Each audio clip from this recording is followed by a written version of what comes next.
Diabetes is a well-known illness in the UK, with 10% of the NHS budget being committed to it and 2.9 million people diagnosed. That is 4.5% of the population, with another 500,000 believed to be undiagnosed. Dyslexia is another condition that everyone is aware of, with well-structured support systems in place. This condition is believed to affect up to 10% of the population to varying degrees. So that leaves the question why a condition that is believed to affect up to 20% of the population is virtually unknown. And those who have been diagnosed and wear coloured glasses as treatment are often asked, why the coloured glasses?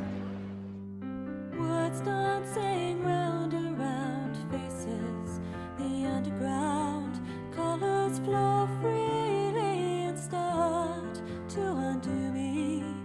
You see the world as a film script, the colours fixed. I see kaleidoscope dancing around. Nothing like relaxing, reading a newspaper or a good book on a lazy Sunday morning. But what would you do if the page started to flash, the words started to blur around what you're reading, rivers of white develop, and you have problems keeping track of where you are? This is how someone with Meares Irlen syndrome can see it. With 20% of the population believed to be affected by at least one of the multiple symptoms associated with it. At this time, many of the people who have this are completely unaware they do, as it's how they've always seen the world and have no reason to believe that's not how the rest of the world see it. Do you remember back when you were young just learning how to read and write? Learning the shape of each letter? Keeping it neat by staying on the line? Struggling to refocus between the board and your jotter? Being told you just need to try harder? I remember when I was at primary school, they used to do reading out loud where we'd all be reading the same book and the teacher would point at you and you'd have to start reading. And I just remember being terrified that the teacher would point at me and it would be my turn to read out loud because I couldn't do it. It always takes me 2 or 3 times reading a line of writing before I actually know what it says and what it means. So to read out loud and to try and take in what those words are saying felt impossible to me. I never had very neat handwriting and couldn't understand how people enjoyed reading as a pastime. In primary school I coped with all my classes, so I can't say if I was affected greatly by Meares Irlen's then or not. However, in high school things got tougher. This may have been due to the workload. It is possible though that, as with some sufferers, it was aggravated or caused by a head injury. I came off my bike at the start of high school and was introduced to the road head first and lost consciousness. The last thing I remember is thinking, this is going to hurt. Some people perceive what is often referred to as movers and shakers. This is when reading text, the words start to shake and move on the page, and in some cases even seem to lift off the page. You're just not trying hard enough. I had to study for my exams in a tiny room with 3 brothers hassling me and I got all A's. You have this giant room, fancy desk and all the reference books you need.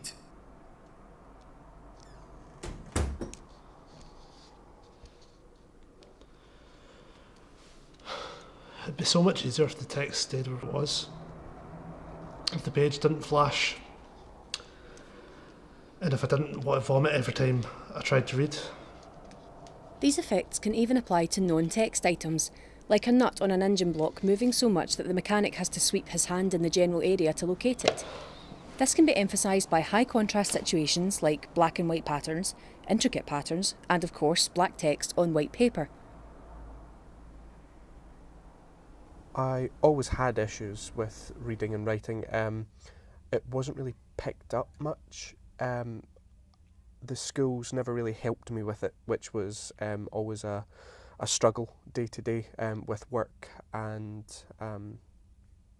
it really held me back, I think. In the early days of my life, it really held me back at school. And I always found that when I was reading, I could read for just maybe about 20 minutes, maybe slightly less than that, and then suddenly the words would be, the only way I could describe it is they would seem to come above the page, you know, like when you used to get the old 3D glasses with the green and red, Yeah. you know, and that's what it was like, you know, and the words would just slightly move above, and I'd always be finding that I'd be reading the same sentence about 5 or 6 times, and it's because when the words were moving. I'd think I'd moved down a line, but I hadn't. So I'd read the same sentence and keep reading it.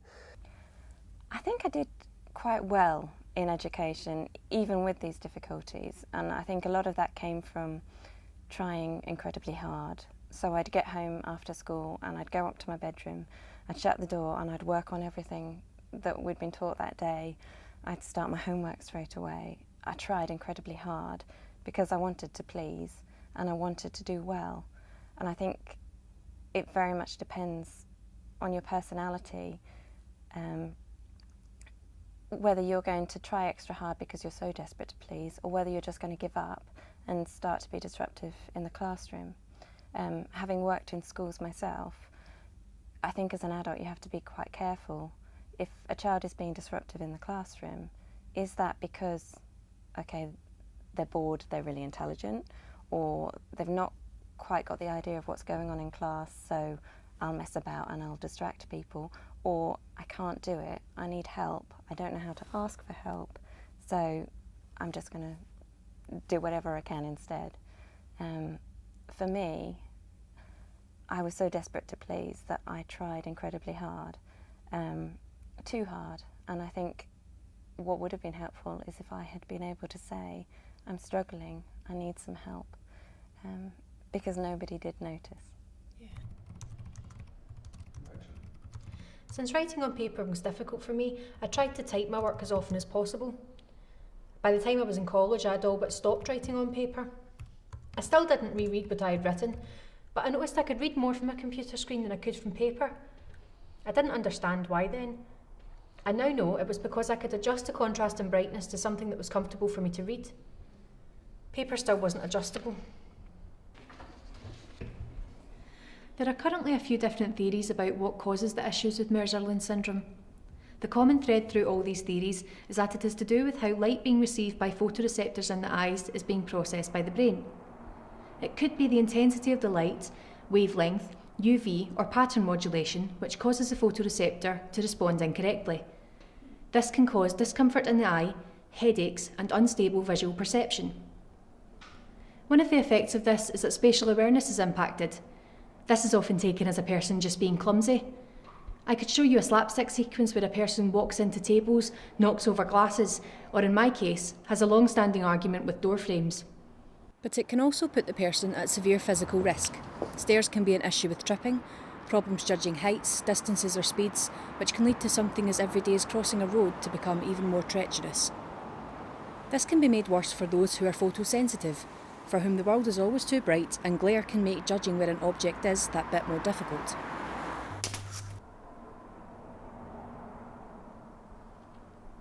Can you tell us from your point of view what is photosensitivity? Photosensitivity is kind of weird to explain. It's basically it's like a reaction to light, like sunlight or televisions or just glare off the road. It's really strange. Does it cause you any discomfort? I can do, yeah. Headaches are the worst one. The headaches can be really severe. What benefits do you feel from wearing tinted glasses? I don't get as many headaches. It reduces the glare. Not as much light getting into my eyes.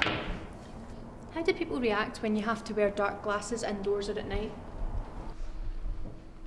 Well, my perception of people's reaction is somewhat weird. They tend to stare at me a lot and give me really funny looks. Do you have any personal suggestions for others that might be experiencing similar issues? When I got diagnosed, I kept having these headaches and it wouldn't go away. And all I did was I went to the doctor.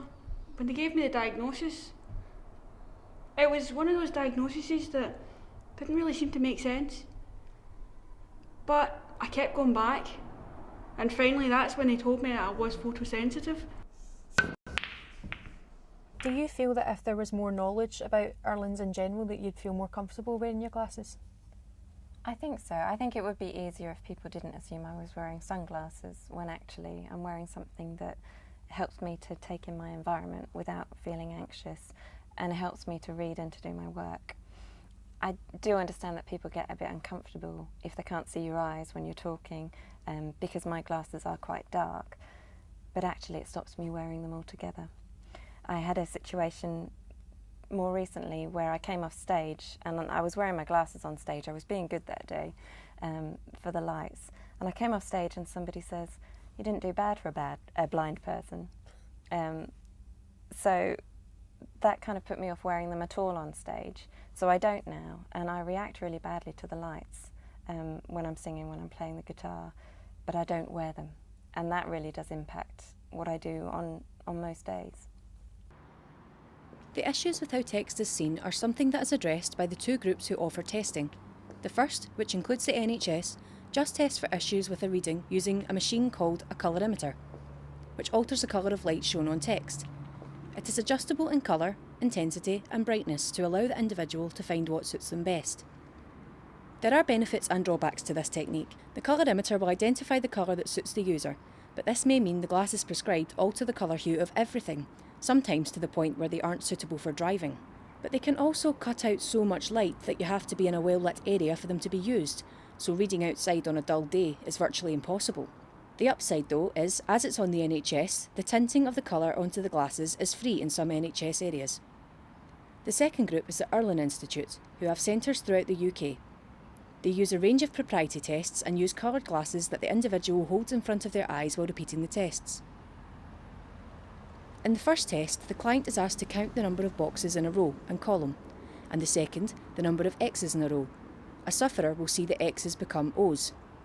By changing the colour of the lenses, it alters how the sufferer sees the image, and therefore their answer. The Irlen centres are private, so it does incur charges that can be out with the means of some people. They do, however, find the colour that works without affecting colour hue or brightness in a more comprehensive evaluation session, and look at the other issues they see as being connected with Irlen syndrome.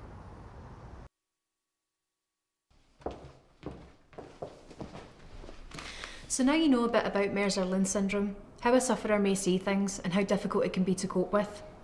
Not all sufferers have all the symptoms, sometimes only one. So if any of these are familiar to you, or you know someone who's struggling and think this may be the cause, you know there is help out there. Contact your GP or nearest Irlen centre, or if you're still in education, speak to your learning support team. For everyone else, now if you see a sufferer, you don't have to ask them why the coloured glasses.